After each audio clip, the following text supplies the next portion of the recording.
So we are ready to do another episode of the Saturday Artist Live interview. This will be our sixth episode, and today we have Cecil Wyatt joining us, and I'm going to invite him right now. We made it.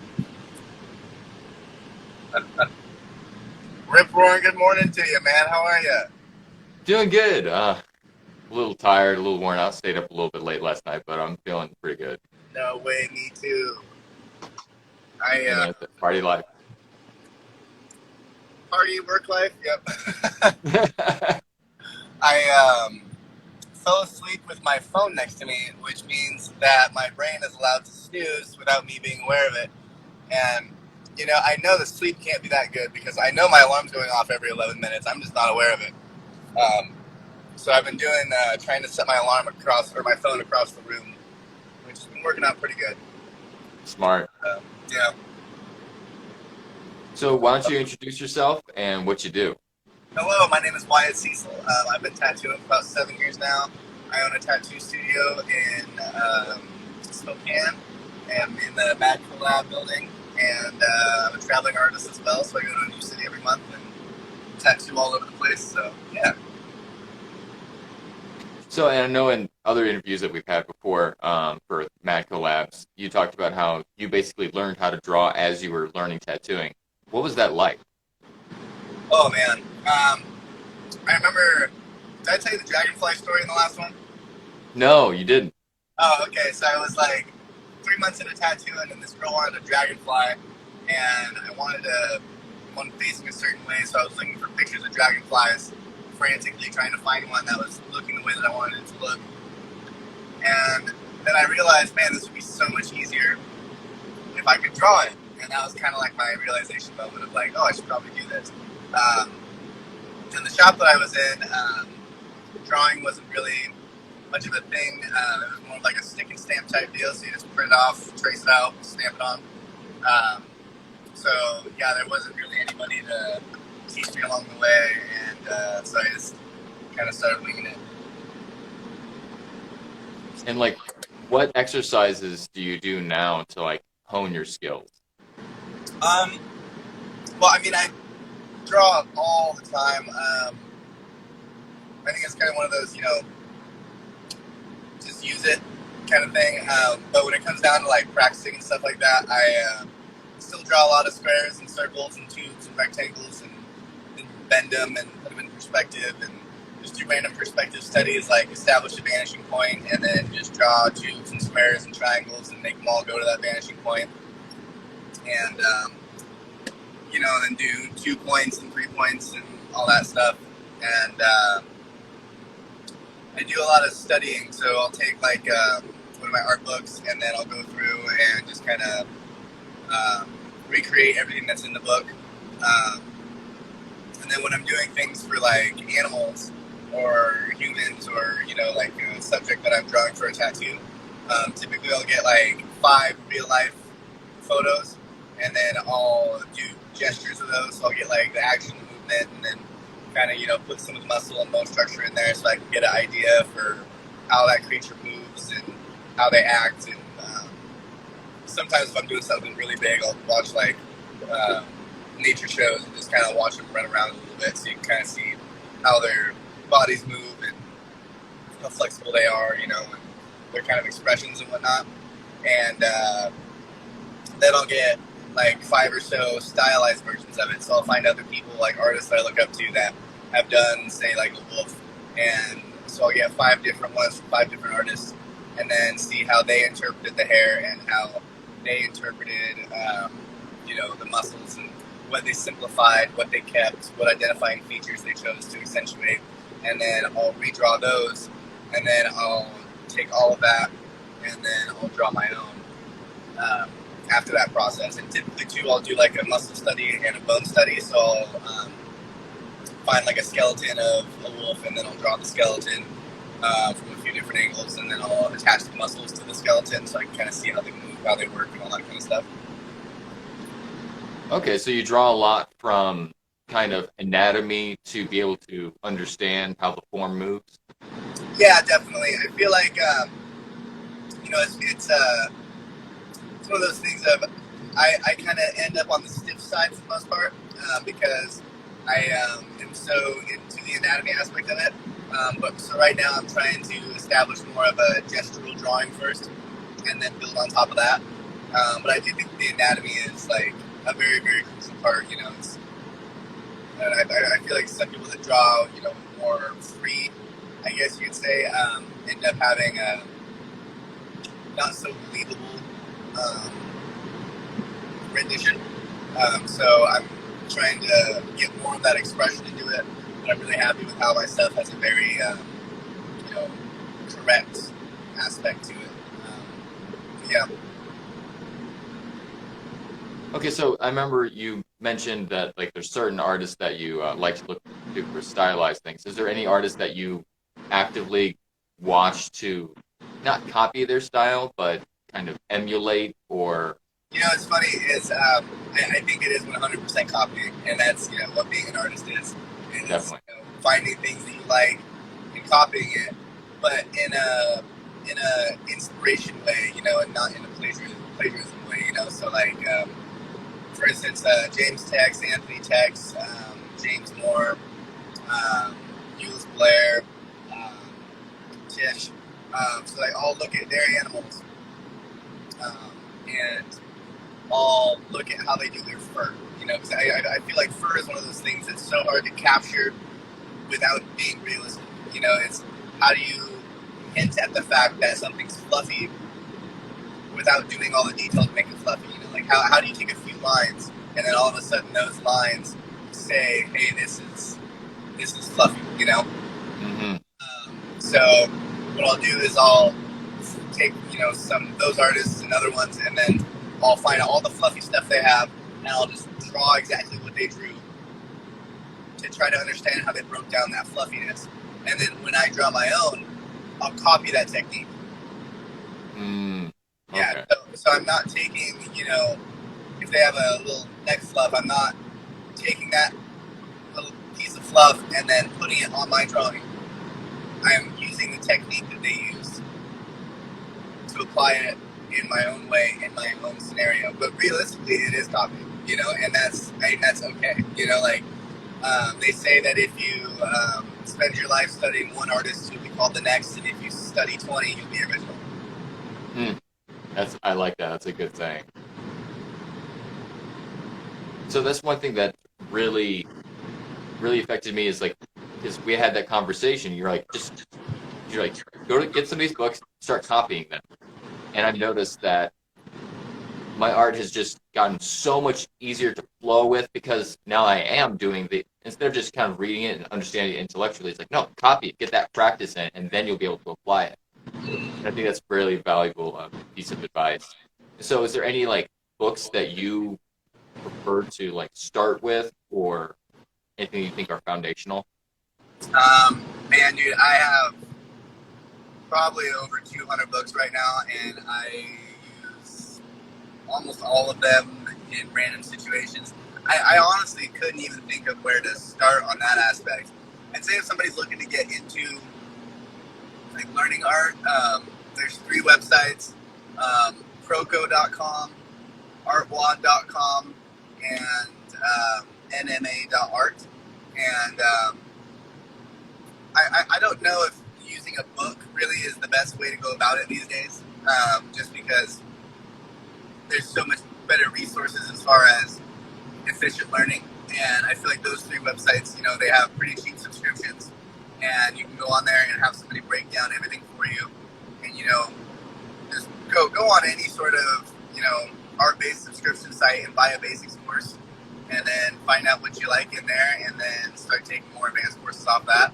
And then for books, I use illustratedmonthly.com, belzell.com, and Kintaro Publishing, and I'm sure there's tons of other ones out there.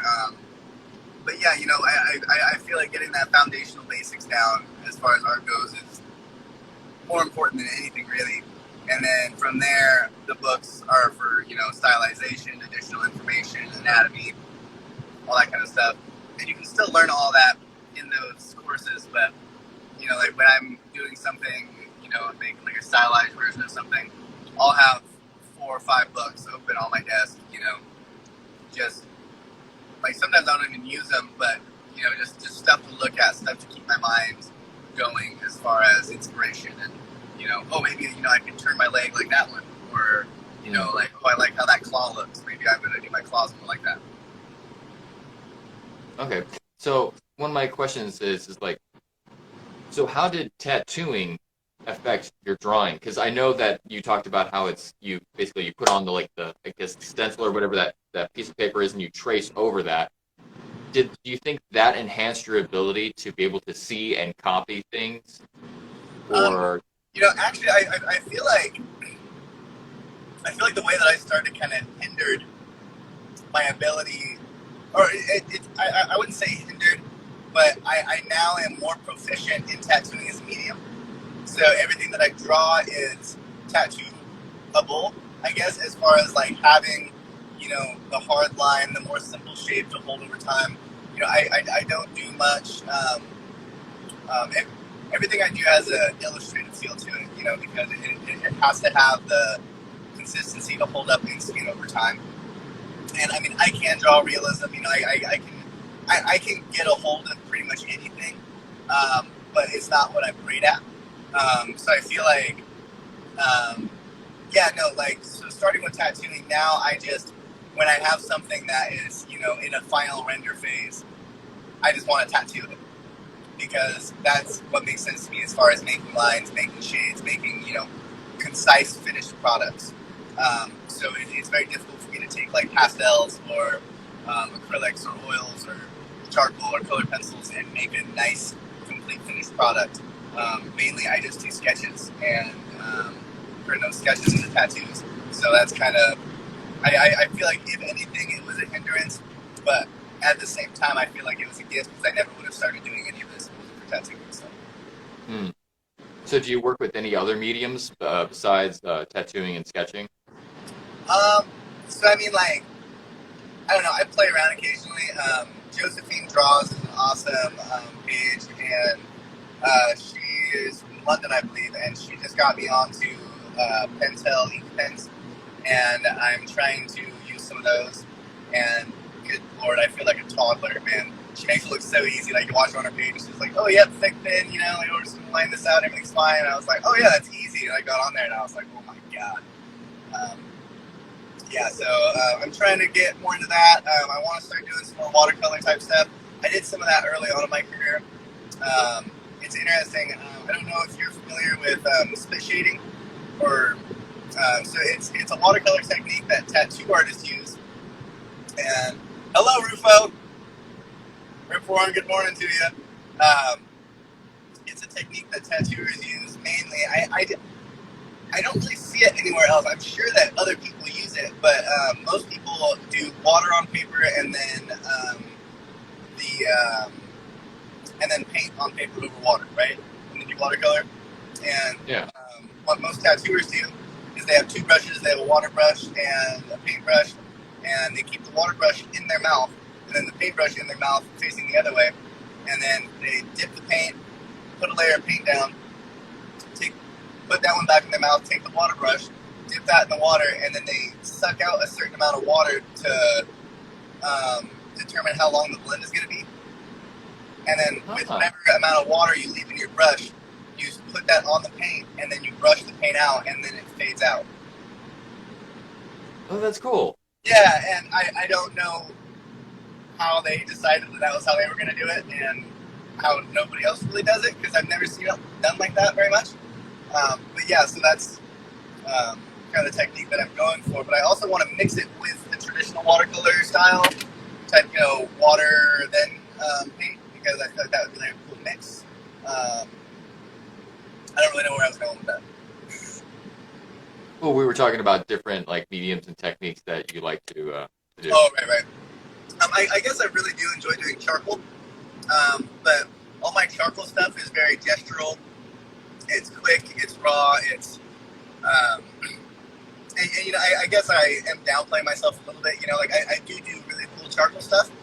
It just, I love the expressional, power of just a charcoal gesture, of it just really does everything it can to capture the emotion and the movement of what's going on.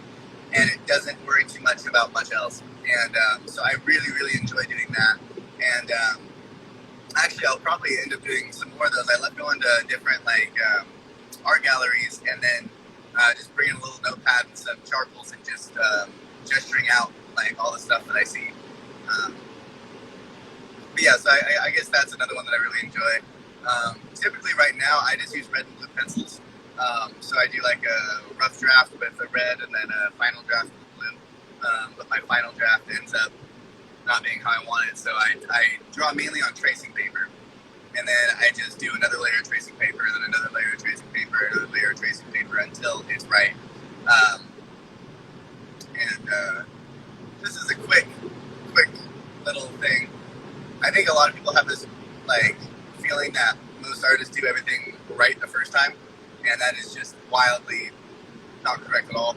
You know, and so if they're not drawing something right the first time, that's fine. Nobody does. Put a piece of tracing paper over it and draw it again. You know. Yeah. So I guess as far as mediums go, man, like I just tattooing is my thing, and I'm trying to expand out more. But I'm content with the fact that I'm not going to be great at everything. And so I'm kind of moving into them more as I want to have fun here, not as in I want to make a career out of this as well. Mm-hmm. Is there any like subjects that you really enjoy tattooing or illustrating? Art Nouveau and Japanese are my favorite things by far. Really any sort of animal, humans, flowers, creatures, anything that's really beautiful or anything that's really dark and creepy.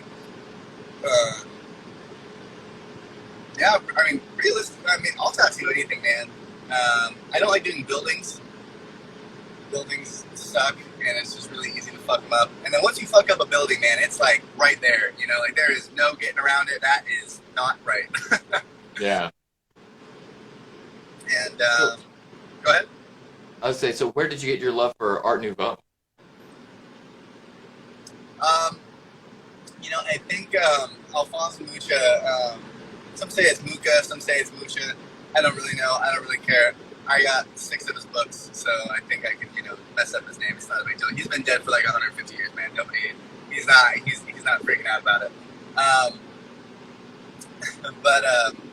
So I think I just saw I saw his Job painting. No. I was working at Artful Dodger like 5 years ago, and Lucky Bernard had said something about wanting to have more of like a curly hair, but I didn't like the fact that hair was just there were so many lines. And then he showed me the painting Job, and it had this incredible hair that was as the pieces connect, they go into the same piece. So it's like one giant negative image, and then at the ends of the hair, as they start to pull apart, the negative image has the gaps, and then you can see the curls, and all the curls kind of form together. It's kind of hard to describe, but if you just Google Job by Alphonse Mucha, you'll see it. It's just the most gorgeous painting. And actually, I don't think he even painted.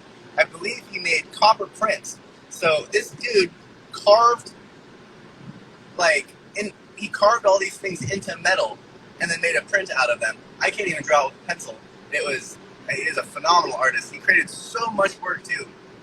And he has this idea of like keeping all of his like up front things very detailed, and then in the back, everything gets really, really subtle and just shape based. So he'll have like some really detailed lilies up front, and then all the lilies in the back are just the silhouette shape of a lily with flat color, and they look like lilies because your brain has the information from seeing the lilies in the front to make the other shapes still be lilies. They're the same color, and they're, the shapes of what a lily should be. But even though they're just the outside line and a flat color, your brain just completes it. But because those are so out of focus, your brain doesn't get overwhelmed with the information that's there.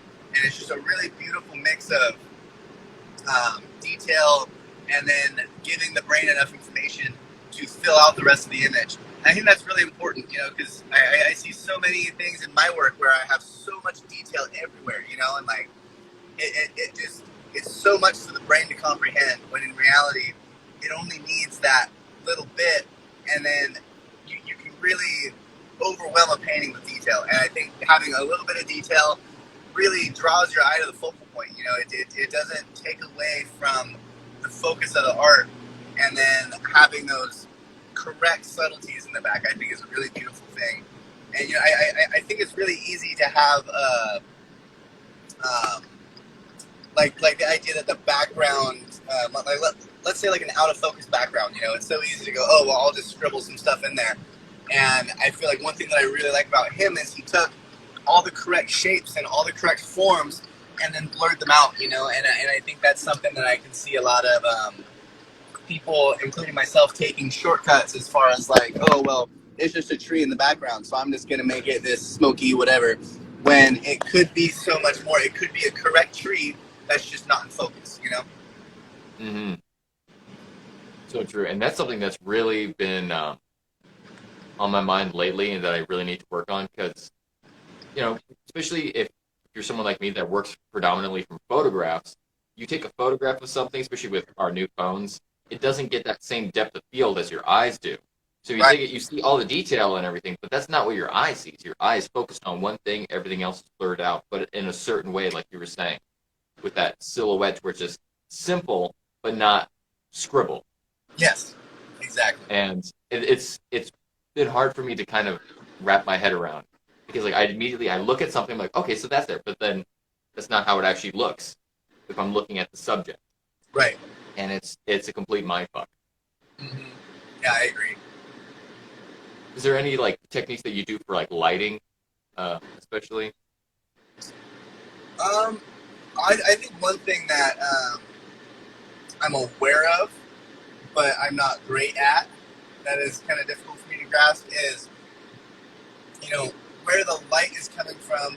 It creates the light side of the subject, but that's not the lightest point. The lightest point is the highlight, and the highlight is not. So say I have a light coming from right here. Mm-hmm. So this is going to be the highlight, or the lightest value of the shaded form. But the highlight is going to be the intersection between where this light is and where you're seeing. So the highlight's going to be right here, even though everybody wants to put it right in the center of the bright aspect of it. Like, let's just say this is an egg. So if this is the lightest aspect of it, and you don't put the highlight here, you put it here, because that's the intersection of your eye and the light source. Mm. So that's been really tricky for me to kind of keep in. And I think, well, actually, I think the most helpful thing as far as light source goes, I actually noticed this. I was at a guest spot in Bremerton, Washington, when I was like 21, I think. And I was just sitting in Andrew Farmer's backyard, and I was looking around, and I was looking at all the trees, and I realized that, whenever I think of doing a cylinder or a tree or a stick, I want to have this nice even gradient going from light to dark, and because it's a round object. And that is not the case whatsoever at all. It's a light side and a dark side. It's one value and two values. And inside of those, there is, there's lights and darks. But inside of the dark portion, the lightest part of the dark is still darker than the darkest part of the light. And when you break it down, it's really just two values. And there's not even a gradient. There's a sharp edge where the light stops hitting the subject. And it's not shaded like a round tube at all. And that was just really, really difficult for me to be like, holy fuck, that's how that works. And then also, depending on where that line stops and starts, you can orientate that round object as far as where it is facing the light source related to where the subject is standing and looking at it. And I actually have a whole journal entry about it. I had this little notebook that I took with me. I think it's actually in my library right now on one of the shelves. But yeah, so that was just a really cool thing for me to be like, oh wow, that's how that works, you know. And I feel like in creating all of my art now, I really, really try to establish a light side and a dark side. And the dark side is dark and the light side is light. And if you took a bunch of steps back, you don't see all the little value changes. You just see the light side of the object and the dark side of the object. And I feel like that really brings out much more of a dimensional look, you know, like you can see it coming out at you, as opposed to a super soft thing that has all these gradients everywhere. It just kind of falls flat because it doesn't have that punch of this is light and this is dark. Because realistically, when the light stops hitting, I feel like you can, like my face right now in this light. This is dark side. This, the sun's gone now. Great. This is dark side. This is light side. You know, it's so apparent what's what, and I feel like, you know, it's one of those things that, you know, is so obvious in nature and is everywhere around us, and it's so clear to see. But I, you know, just didn't notice it for so many years. Yeah, it's one thing, like, once you start doing art, it opens your mind up to, like, so many different things that you thought, like, no, it's this way. But in reality, it just completely switches in your head. Yeah. Have you noticed any difference from before and after you started becoming an artist, of, like, how you look at things or how you observe the world? Oh, God, dude. I literally, like, I am drawing inside my head, like, every second of every day almost. Like, everything that I look at, I'm like, how would I draw that? How would I interpret that? You know, how would I make that color? How, like, it's just, like, every single thing that I look at. Like, it's just constantly going on in my brain. I had my friend Kevin Stroud. He was always talking about how, like, you know, so I used to draw until like 3, 4, 5 in the morning. And one thing that he told me was just fucking go to bed. You're gonna do better work in the morning. Wake up at 6 and go back instead of waking up at 1 and going back. You know, so. But he was always talking about, like, you know, if you know you've been drawing for 10 hours and it's just not coming through, you can practice when you're not drawing. You can go home and you can draw it in your head over and over and over again. And sometimes that's better because when you're not trying to put it on the paper right now, sometimes as you're going through it, without having that block of having to make it happen on the paper, you have a little bit more freedom in your brain, so you can kind of try things out and be like, oh, you know, I kind of like how that's working, and then sleep on it, go back in the morning, and then it really comes out. So I've always, for the past couple of years, just been like practicing in my brain as well as practicing on paper, and I feel like that has helped a lot. So you use visualizations to help you kind of hone your techniques before you even have to put pen to paper? Oh, yeah, every day. See, I've noticed that with a lot of artists that I've been interviewing, they all have like some way of doing visualizations and work in their head before they even touch the canvas. And I think that really separates people from like that get what they really want versus like they keep on drawing and they never get to like the place that they actually are happy with.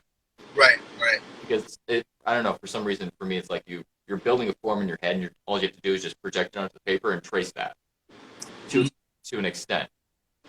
Whereas instead of just following just proportions and just formula, you're creating something and then just bringing it into the real world. Right. Well, and it's tough because like I feel like I have so far to go because I still have there's such a huge gap between what I see and what happens. So I guess that's just the eternal struggle, you know. Yeah. You can visualize a perfect triangle, but it's really hard to draw one. Exactly. Well, it was great talk. Oh, sorry. Yeah, I guess last thing is that I feel like, it's difficult to get the idea of actual proper visualization. I feel like it's really easy to have a feeling in your brain and to not actually see the feeling. Like oh, I want this, and then as you start drawing it, you realize, oh, I actually don't have a great concept of what that is. and I feel like that's what I'm trying to work on right now, is to have stronger visualization of like knowing what I'm looking for, as opposed to looking for a feeling which doesn't exist, you know. So trying to establish more specific visions for what I want to do, instead of just kind of having an idea, I guess. Have you ever done like meditation visualization techniques? Yeah, I for I wouldn't mind bringing that into my art. Right now, meditation is kind of I'm going through a lot of like personal healing stuff right now, and meditation is kind of like my quiet place away from art. You know, so I Mm-hmm. don't really know if I want to bring something, because I mean, like everything in my life is just 100% dedicated to art. So like these little things that I'm kind of pulling apart, you know, to establish to like, you know, spirituality and healing and, you know, self love and just like building up myself as a human. I'm being a little what would you call that, greedy with those right now. I'm like, this is just for me. You know, this is not, nobody else gets this. My art doesn't get this. And I think once I get a little bit farther on that type of journey, I would be down to bring that into that. But yeah, right now I'm like, that's mine. Mm-hmm. It was great talking with you, dude. Like, yeah, Where you. can we find your stuff online? Honestly, my Instagram right now is the best way to find it. So it's right there. You're gonna have to say it because this is also going on YouTube and podcast. It is Wyatt C Tattoo 208. And all my emails on there. Best way to get a hold of me is on there. Everything's kind of on there. I'm working on a website right now, and actually, that is incorrect. My assistant is building a website right now, and she's just waiting on me to write bios. And I'm having a hard time writing about myself, so it's gonna go ahead and take a swing at that. It was awesome having you on, dude. Yeah. And we'll probably at some point we'll have you back on the podcast and we'll have some more kind of different subjects that we can discuss. But it was a great first episode. Yeah, thank you, man. Yeah, I had a blast. And no problem. See you later. All right, see ya. It was awesome having Wyatt on the podcast today. And I hope to see you guys next Saturday. I have Jacob from, I can't remember his account. I will put it in the comments on this post. But he will be joining us for next Saturday's Saturday Artist Live interview episode. And I hope to catch you then. Peace.